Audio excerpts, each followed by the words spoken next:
Book 1, Chapter 13. The Parthians bring Antigonus back into Judea and cast Hyrcanus and Phasaelus into prison.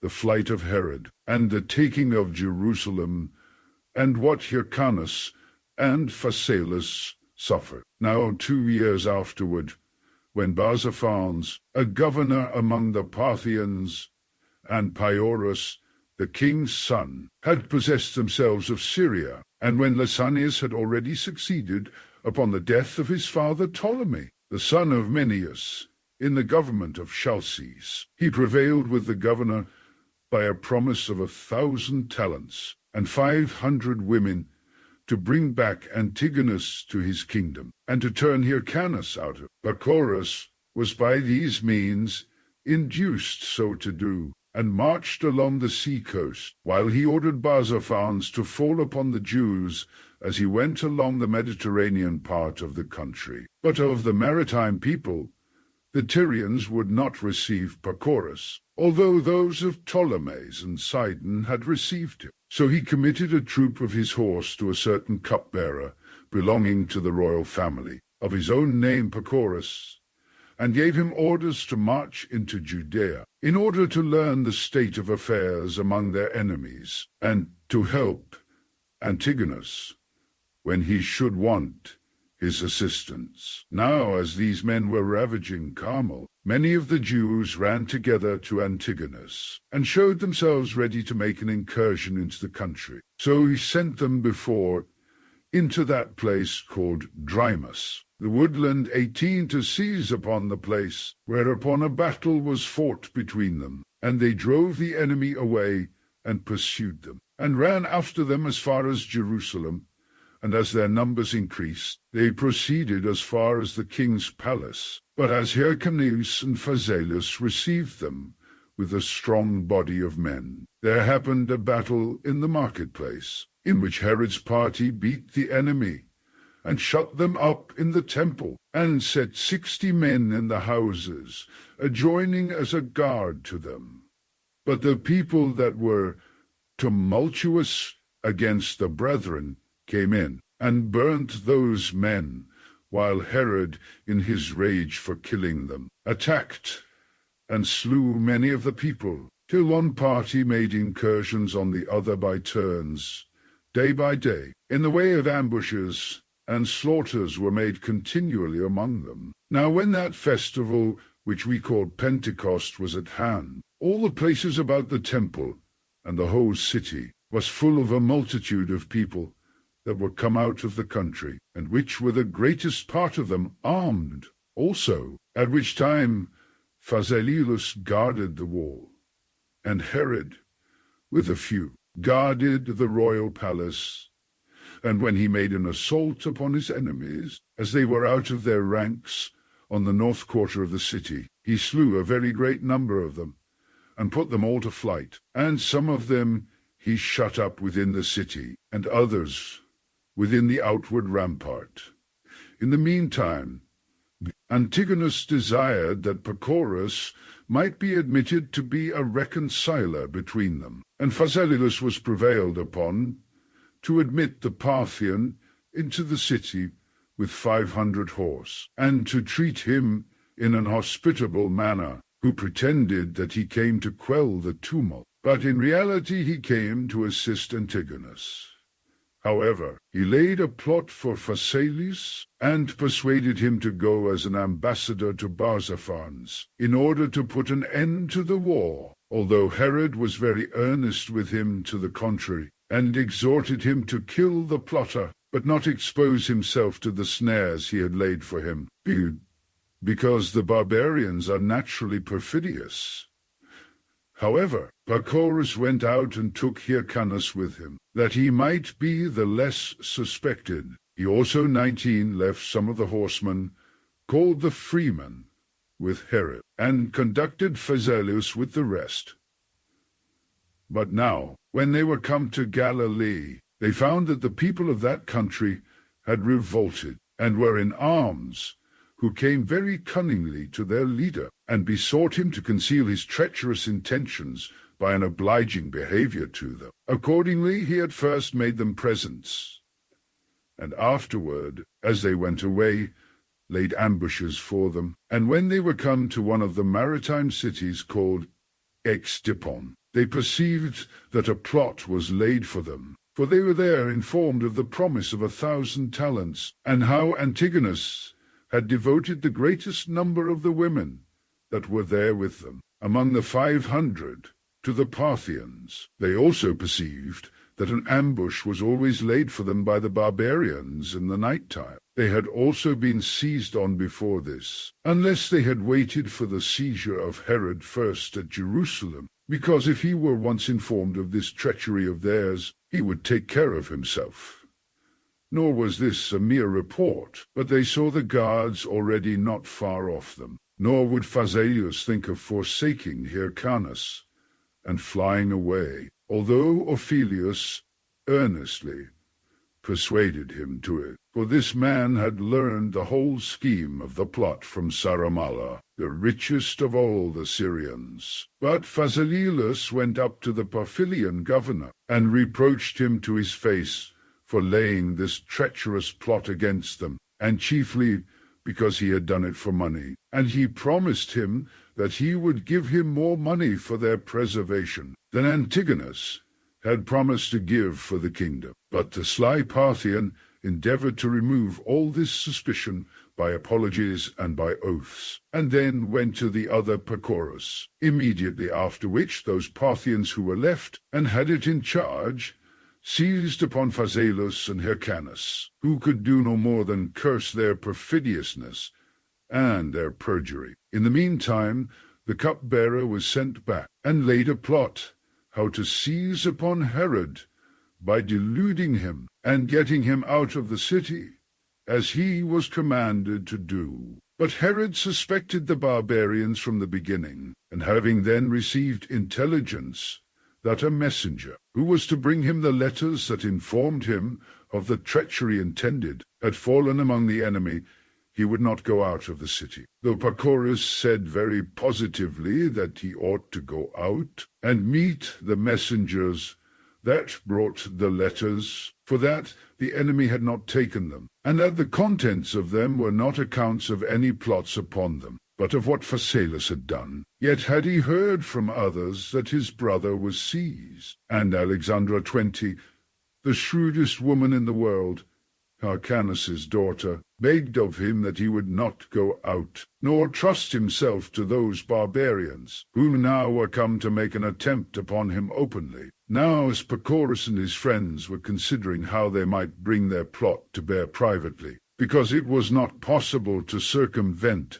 a man of so great prudence by openly attacking him, Herod prevented them, and went off with the persons that were the most nearly related to him by night, and this without their enemies being apprised of it. But as soon as the Parthians perceived it, they pursued after them. And as he gave orders for his mother and sister, and the young woman who was betrothed to him, with her mother and his youngest brother, to make the best of their way, he himself, with his servants, took all the care they could to keep off the barbarians. And when at every assault he had slain a great many of them, he came to the stronghold of Masada.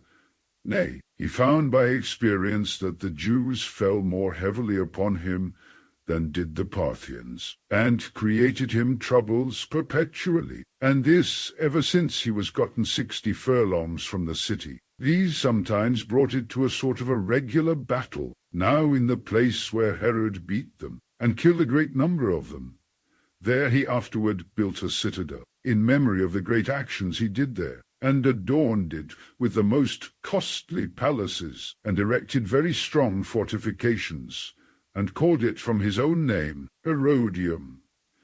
Now, as they were in their flight, many joined themselves to him every day, and at a place called Thressa of Idumea, his brother Joseph met him, and advised him to ease himself of a great number of his followers, because Masada would not contain so great a multitude, which were above 9,000.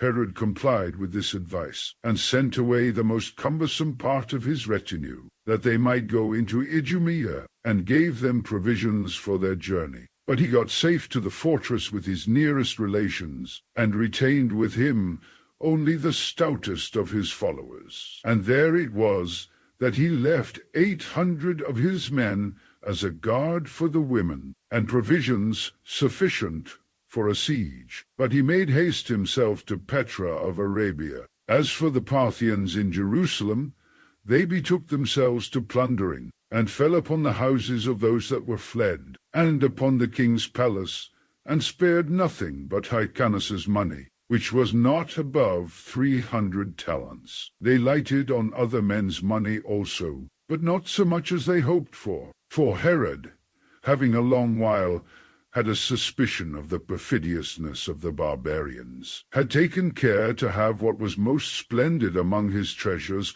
conveyed into Idumea, as every one belonging to him had in like manner done also. But the Parthians proceeded to that degree of injustice, as to fill all the country with war without denouncing it, and to demolish the city Marissa, and not only to set up Antigonus for king, but to deliver Phasaelus and Hyrcanus bound into his hands, in order to their being tormented by him. Antigonus himself also bit off Hyrcanus's ears with his own teeth, as he fell down upon his knees to him, that so he might never be able upon any mutation of affairs to take the high priesthood again. For the high priests that officiated were to be complete, and without blemish. However, he failed in his purpose of abusing Phasaelus, by reason of his courage. For though he neither had the command of his sword, nor of his hands, he prevented all abuses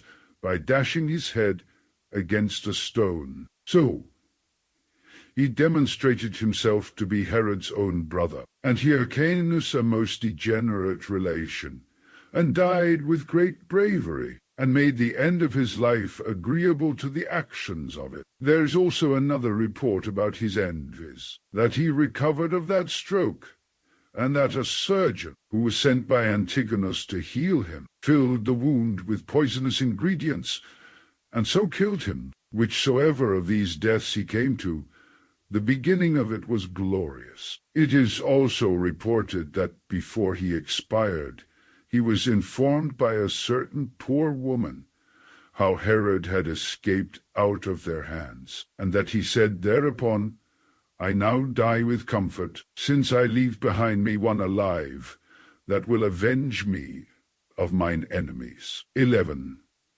This was the death of Phasaelus. But the Parthians, although they had failed of the women they chiefly desired, yet did they put the government of Jerusalem into the hands of Antigonus, and took away Hyrcanus, and bound him, and carried him to Parthia.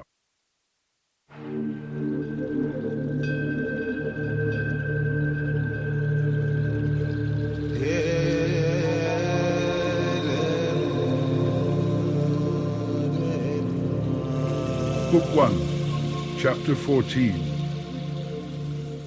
When Herod is rejected in Arabia, he makes haste to Rome, where Antony and Caesar join their interest to make him king. Now Herod did the more zealously pursue his journey into Arabia, as making haste to get money of the king, while his brother was yet alive, by which money alone it was that he hoped to prevail upon the covetous temper of the barbarians, to spare Phasaelus. For he reasoned thus with himself, that if the Arabian king was too forgetful of his father's friendship with him, and was too covetous to make him a free gift, he would, however, borrow of him as much as might redeem his brother, and put into his hands as a pledge the son of him that was to be redeemed.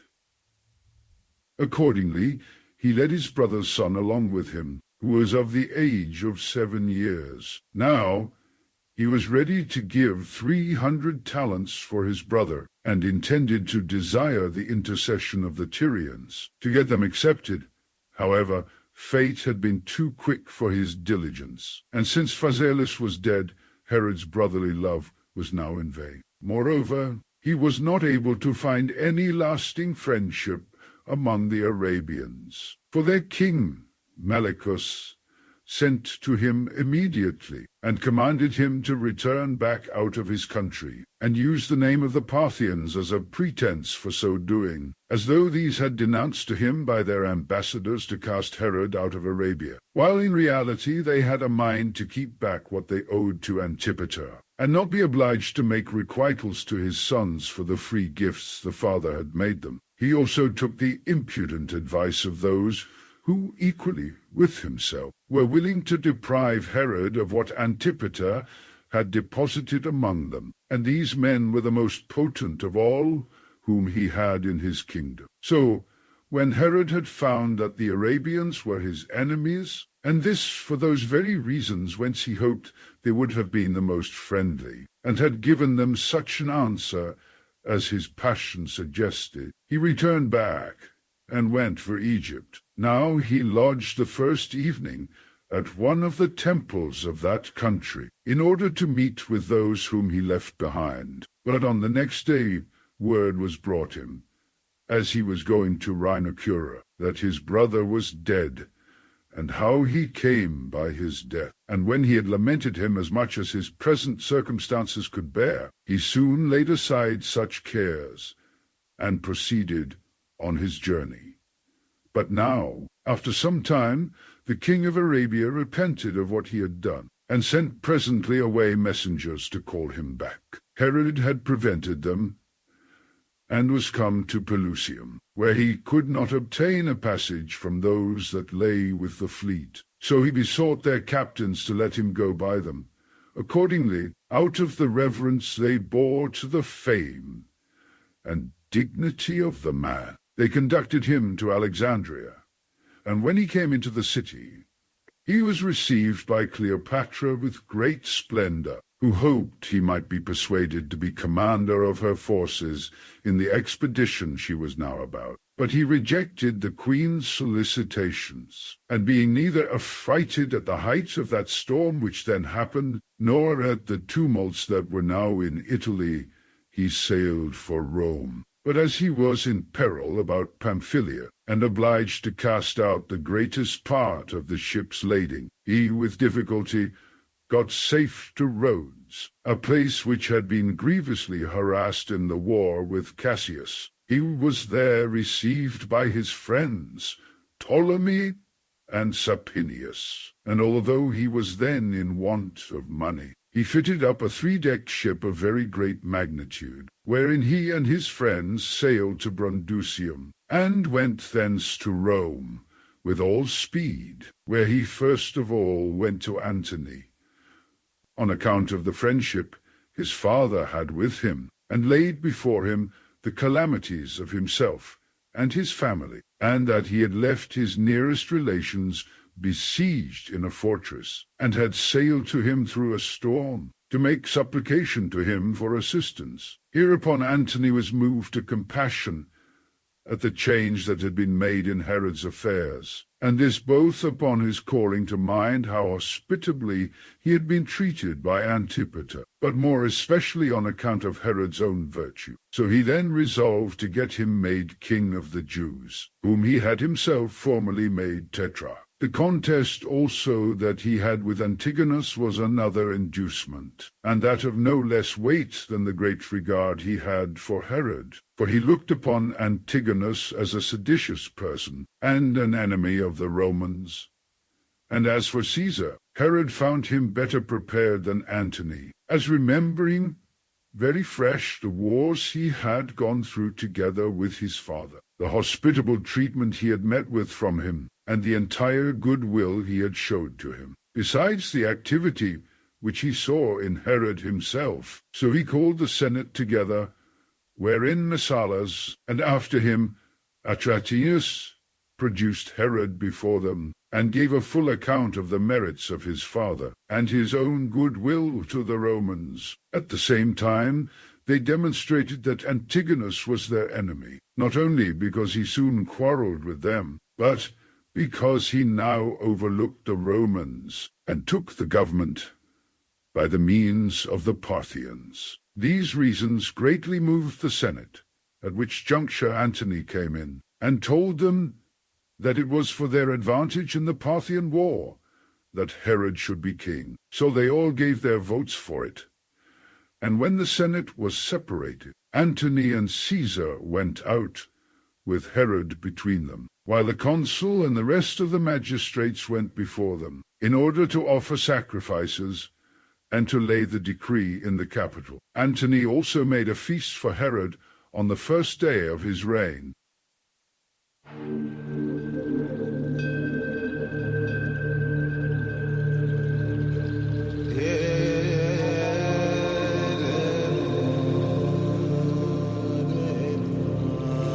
Book 1, Chapter 15. Antigonus besieges those that were in Masada, whom Herod frees from confinement when he came back from Rome, and presently marches to Jerusalem, where he finds Silo corrupted by bribes. 1. Now during this time Antigonus besieged those that were in Masada, who had all other necessaries in sufficient quantity, but were in want of water. On which account Joseph, Herod's brother, was disposed to run away to the Arabians, with 200 of his own friends, because he had heard that Malichus repented of his offences with regard to Herod, and he had been so quick as to have been gone out of the fortress already, unless on that very night when he was going away there had fallen a great deal of rain, insomuch that his reservoirs were full of water, and so he was under no necessity of running away. After which, therefore, they made an irruption upon Antigonus's party, and slew a great many of them, some in open battles, and some in private ambush, nor had they always success in their attempts, for sometimes they were beaten and ran away. In the meantime, Ventidius, the Roman general, was sent out of Syria to restrain the incursions of the Parthians. And after he had done that, he came into Judea, in pretense indeed to assist Joseph and his party, but in reality to get money of Antigonus. And when he had pitched his camp very near to Jerusalem, as soon as he had got money enough, he went away with the greatest part of his forces. Yet still did he leave Silo with some part of them, lest if he had taken them all away, his taking of bribes might have been too openly discovered. Now Antigonus hoped that the Parthians would come again to his assistance, and therefore cultivated a good understanding with Silo in the meantime, lest any interruption should be given to his hopes. Now by this time Herod had sailed out of Italy, and was come to Ptolemy, and as soon as he had gotten together no small army of foreigners, and of his own countrymen, he marched through Galilee against Antigonus, wherein he was assisted by Ventidius and Silo, both whom Dellius, 22, a person sent by Antony, persuaded to bring Herod into his kingdom. Now Ventidius was at this time among the cities, and composing the disturbances which had happened by means of the Parthians, as was Silo in Judea, corrupted by the bribes that Antigonus had given him. Yet was not Herod himself destitute of power, but the number of his forces increased every day as he went along, and all Galilee, with few exceptions, joined themselves to him. So he proposed to himself to set about his most necessary enterprise, and that was Masada, in order to deliver his relations from the siege they endured. But still Joppa stood in his way, and hindered his going thither, for it was necessary to take that city first, which was in the enemy's hands, that when he should go to Jerusalem, no fortress might be left in the enemy's power behind him. Silo also willingly joined him, as having now a plausible occasion of drawing off his forces from Jerusalem. And when the Jews pursued him, and pressed upon him in his retreat, Herod made all excursion upon them with a small body of his men, and soon put them to flight, and saved Silo, when he was in distress. After this Herod took Joppa, and then made haste to Masada to free his relations. Now, as he was marching, many came into him, induced by their friendship to his father, some by the reputation he had already gained himself, and some in order to repay the benefits they had received from them both. But still, what engaged the greatest number on his side was the hopes from him when he should be established in his kingdom, so that he had gotten together already an army hard to be conquered. But Antigonus laid an ambush for him as he marched out, in which he did little or no harm to his enemies.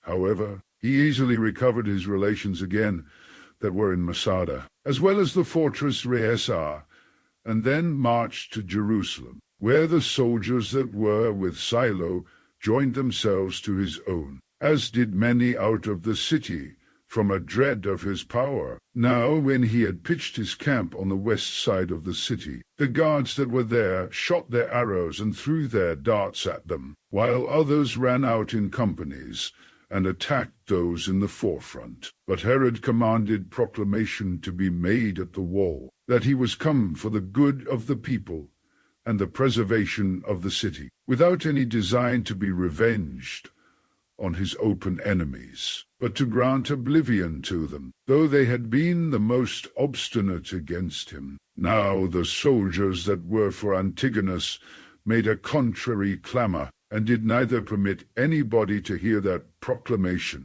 nor to change their party. So Antigonus gave order to his forces to beat the enemy from the walls. Accordingly, they soon threw their darts at them from the towers, and put them to flight. And here it was that Silo discovered he had taken bribes, for he set many of the soldiers to clamour about their want of necessaries, and to require their pay in order to buy themselves food, and to demand that he would lead them into places convenient for their winter quarters, because all the parts about the city were laid waste by the means of Antigonus's army, which had taken all things away.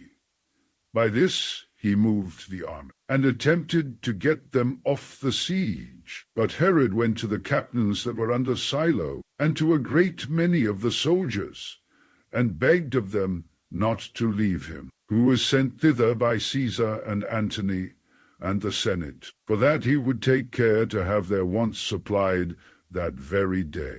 After the making of which entreaty, he went hastily into the country, and brought thither so great an abundance of necessaries, that he cut off all Silo's pretences, and in order to provide that for the following days they should not want supplies, he sent to the people that were about Samaria, which city had joined itself to him, to bring corn, and wine, and oil, and cattle to Jericho.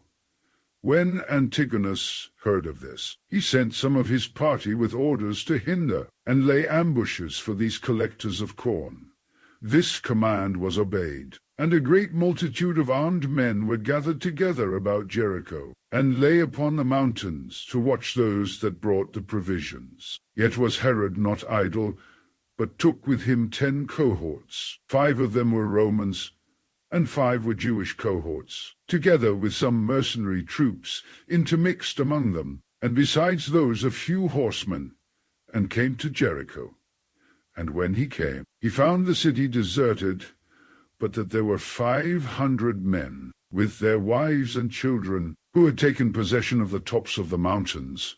These he took, and dismissed them, while the Romans fell upon the rest of the city, and plundered it, having found the houses full of all sorts of good things. So the king left a garrison at Jericho, and came back, and sent the Roman army into those cities which were come over to him, to take their winter quarters there, viz., into Judea or Idumea, and Galilee, and Samaria.